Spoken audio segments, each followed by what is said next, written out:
Well, tama to as aptly, correctly characterized by Mr. Ajiro and the consul. It is the monument of no regret. You know, we have a history of, wars and everything. But over time, uh, we learned to forget. And we have forgotten. And we only look forward. And Japan has been very kind to the Philippines. Pakita mo sa malalaking projects dito is JICA. And JICA has given us so many things. And to thank them for.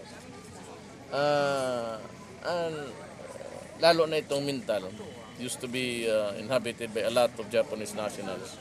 Many of whom never made it back home. Di rin na sila namatay. Di rin na sila nagpuyo.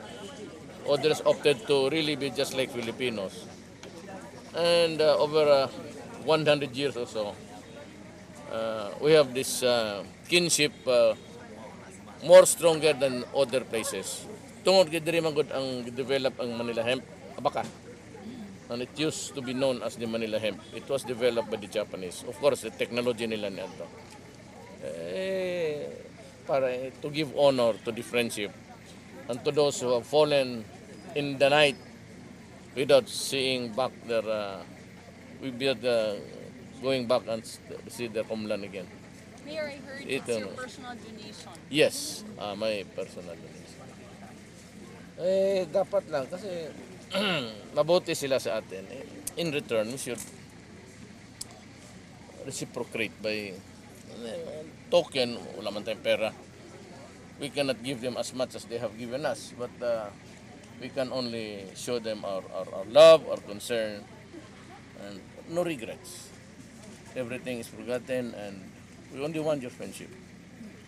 And we appreciate your assistance to us. And we show them our goodwill, utmost. Actually, if there's, kung may pera lang, if we can build a retirement home, it would really be, well, on the side, good business. Mas daghan nga rin ang, if you've been to Japan and the rest of the industrialized countries, I do not want to demean